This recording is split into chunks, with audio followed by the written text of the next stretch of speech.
होली सिर्फ रंगों का पर्व नहीं है, बल्कि तंत्र साधना, मंत्र सिद्धि और ज्योतिष दृष्टि से बेहद महत्वपूर्ण है। होलिका दहन की रात किए गए उपाय पूजा पाठ का कई गुना अधिक फल प्राप्त होता है और शीघ्र अतिशीघ्र यह फल आपको प्राप्त होता है।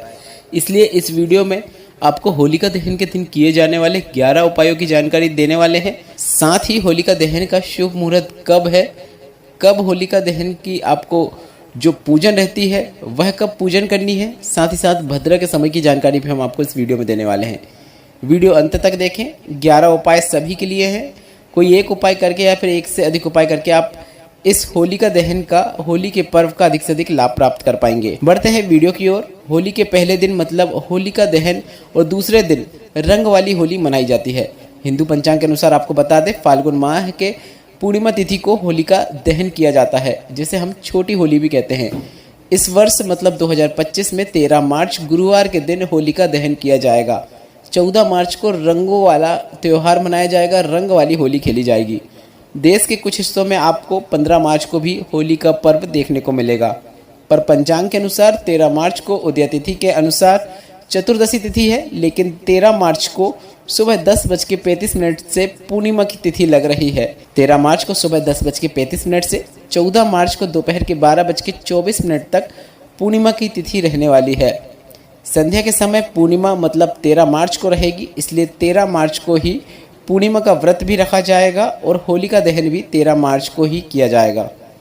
इस बार 13 मार्च को होलिका दहन के दिन सुबह 10:35 से रात्रि के 10:29 तक भद्रा का भी समय रहने वाला है। यह समय काफ़ी अशुभ माना जाता है, इसलिए इस समय में कोई भी पूजन पाठ या शुभ कार्य नहीं किया जाता। इसलिए अगर आप होलिका का पूजन करना चाहते हैं तो वह सुबह 10:35 के पहले कर लें या फिर रात्रि के 11:29 के बाद करें। इस बीच आप होलिका का पूजन नहीं कर सकते हैं, क्योंकि ऐसे में आपको अशुभ फल देखने को मिल सकते हैं। होलिका दहन के दिन सुख और सौभाग्य की प्राप्ति के लिए कई उपाय किए जाते हैं, जिसमें से 11 विशेष उपाय अब हम आपको बताने वाले हैं। ध्यान से सुनिएगा, आपकी स्क्रीन में भी लिरिक्स आती जाएगी, उपाय आप देखकर स्वयं भी पढ़ सकते हैं। आपको बता दें, काशी के ज्योतिषाचार्य पंडित संजय उपाध्याय जी ने बताया है कि होलिका दहन से पहले घर की टूटी फूटी चीजों को, खासकर जो लकड़ी की होती है, उन्हें होलिका में डाल देना चाहिए। ऐसा करने से घर की दरिद्रता दूर होती है और घर में पॉजिटिव एनर्जी देखने को मिलती है। बढ़ते हैं दूसरे विशेष उपाय की ओर। जब रात को होलिका दहन हो जाए तो घर में प्रवेश करने से पहले आपको अपने पैरों को अवश्य धो लेना चाहिए, जिससे नकारात्मक ऊर्जा घर के बाहर ही रह जाए। इसके बाद मिट्टी या पीतल का दीपक लेना है, जिसमें सरसों का तेल डालना है, बाती रखना है और अपने मुख्य द्वार में यह दीपक प्रज्वलित कर देना है। ऐसा करने से माता लक्ष्मी आप पर अत्यंत प्रसन्न होती है और धन संबंधित जितनी भी आपके जीवन में परेशानियां चल रही हैं वह दूर हो जाती हैं। तो यह होलिका दहन की रात्रि का सबसे अच्छा माता लक्ष्मी को प्रसन्न करने वाला धन प्राप्ति उपाय है। बढ़ते हैं तीसरे विशेष उपाय की ओर। होलिका दहन के दौरान गाय के गोबर के बने कंडों को होलिका में डालना चाहिए। इससे घर की जितनी भी नकारात्मक ऊर्जा होती है वह समाप्त हो जाती है। माता लक्ष्मी की तो कृपा होती ही है। ऐसी धार्मिक मान्यता है कि गाय के गोबर में देवी लक्ष्मी का वास होता है। हालांकि इस बात का ध्यान रखें कि इन कंडों की जो संख्या होगी वह विषम होनी चाहिए। ऐसा करने से विशेष फल आपको प्राप्त होता है। विषम मतलब 1, 3, 5, 7, 9, 11, 13 इस प्रकार से होना चाहिए। कंडों की संख्या आप जितने कंडे होलिका में अर्पित करना चाहते हैं। बढ़ते हैं चौथे विशेष उपाय की ओर। इस दिन होलिका की आग में होरा यानी हरा चना को भूंजना चाहिए। उसे प्रसाद के रूप में पूरे परिवार को भी ग्रहण करना चाहिए। ऐसा करने से आर्थिक समस्याएं, पैसों की तंगी जो चल रही है वह दूर हो जाती है। माता लक्ष्मी का आपको आशीर्वाद प्राप्त होता है। वही इस दिन अगर आप पीली सरसों होलिका में डाल दें, होलिका को लाल चुनरी चढ़ा दें, 7 बार उसकी परिक्रमा कर दें, ऐसा करने से भी घर की सभी नकारात्मक ऊर्जा समाप्त हो जाती है। हर संकट से घर को मुक्ति मिलती है। यह उपाय करके आप अपने जीवन से तमाम परेशानियों को दूर करके घर में सुख समृद्धि ला सकते हैं। बढ़ते हैं पांचवें विशेष उपाय की ओर। होलिका दहन में आपको गूलर, नीम, अरंड के पेड़ की सूखी लकड़ियों को आपको अवश्य जलाना चाहिए। ऐसा करने से काफ़ी आपको शुभ फल देखने को मिलते हैं। बढ़ते हैं छठवें विशेष उपाय की ओर। इस दिन सुखी वैवाहिक जीवन के लिए भगवान कृष्ण माता राधा की पूजा करना बेहद शुभ माना जाता है। तो इस दिन आप इनकी पूजन अर्चन करें, पुष्प अर्पित करें, दीपक इनके सामने अवश्य प्रज्वलित करें। बढ़ते हैं 7वें विशेष उपाय की ओर। होलिका दहन से पहले आपको अग्निदेव की विधि विधान से पूजन करना चाहिए। इसके बाद ही आपको होलिका का दहन करना चाहिए। बढ़ते हैं 8वें विशेष उपाय की ओर। होली के दिन घर के मुख्य द्वार पर आपको गुलाल अवश्य छिड़कना है। उस पर आपको 2 मुखा दीपक रखना है। दीपक बुझ जाए उसके बाद उस दीपक को आपको अग्नि में डाल देना है। ऐसा करने से भी घर से नकारात्मक ऊर्जा दूर होती है, घर की विपत्तियां दूर होती हैं और घर में सुख शांति देखने को मिलती है। 2 मुखा दीपक से तात्पर्य है आप एक बाती नहीं 2 बाती का उपयोग करते हुए दोनों ओर से दीपक को प्रज्वलित करें, यह 2 मुखा दीपक कहलाएगा। बढ़ते हैं 9वें विशेष उपाय की ओर। घर में सुख समृद्धि के लिए परिवार के प्रत्येक सदस्य को होलिका में घी से भुगोई हुई 2 लौंग को एक बतासा और एक पान के पत्ते पर रखकर अवश्य चढ़ाना चाहिए। आप ऐसा अपने घर के सभी सदस्यों को बनाकर दे सकते हैं। एक पान के पत्ते में एक बताशा और घी में भुगोई हुई 2 लौंग रखना है और अपने परिवार के सदस्य के हाथ में दे देना है और कहना है कि यह आप होलिका में जाकर डाले आओ। ऐसा करने से सुख समृद्धि मिलती है। घर के परिवार के जितने भी सदस्य हैं उनको उनके जीवन में उन्नति देखने को मिलती है। उनके अटके हुए कार्य पूर्ण होते चले जाते हैं और उन्हें धन संबंधित लाभ देखने को मिलता है। बढ़ते हैं 10वें विशेष उपाय की ओर। होलिका की कितनी पूजा करना चाहिए? अभी हमने थोड़ी देर पहले ही आपको एक उपाय बताया था जिसमें होलिका की 7 परिक्रमा करने को कहा था, पर एक और उपाय है जिसमें आपको होलिका की 11 परिक्रमा करना है और इसके बाद सूखे नारियल को आहुति दे देना है, मतलब आहुति के रूप में होलिका पे अर्पित कर देना है। यह सभी उपाय आप होलिका की पूजन करते समय भी कर सकते हैं। तो आपके पास यह सभी उपाय करने का जो समय रहेगा सुबह 10:35 से पहले, मतलब 13 मार्च को, और 13 मार्च को ही रात्रि के 11:29 के बाद रहेगा। तब आप यह सभी उपाय करके अधिक से अधिक लाभ प्राप्त कर सकते हैं। बढ़ते हैं 11वें और अंतिम उपाय की ओर। गुरुजी पंडित प्रदीप मिश्रा जी ने अपने पिछले वर्षों की शिव पुराण कथा में होली के दिन से रंग पंचमी तक एक सरल और आसान उपाय करने को कहा है। गुरुजी ने कहा है कि आप इन दिनों भोलेनाथ के साथ महादेव की होली खेल सकते हैं। भोलेनाथ को आप हल्दी, चंदन, गुलाल वाला जल अर्पित करें और ऐसा करने से आप महादेव की होली महादेव के साथ खेल रहे हैं और वर्ष भर महादेव की कृपा आप पर बरसती है और आपको जीवन में जितने भी दुख तकलीफ कष्ट आने वाले होते हैं वह महादेव हर लेते हैं और आपके जीवन को सुख समृद्धि से परिपूर्ण कर देते हैं। आशा करता हूँ वीडियो में बताई गई जानकारी आपको उपयोगी लगी होगी। तो इस वीडियो को लाइक करके चैनल को सब्सक्राइब करना मत भूलिएगा। जय श्री कृष्णा, श्री शिवाय नमस्तुभ्यम। फागुन के त्योहार में मेरा देवादिदेव महादेव माता पार्वती के साथ होली खेलता है, मेरा कृष्ण कन्हैया राधा रानी के साथ होली खेलता है।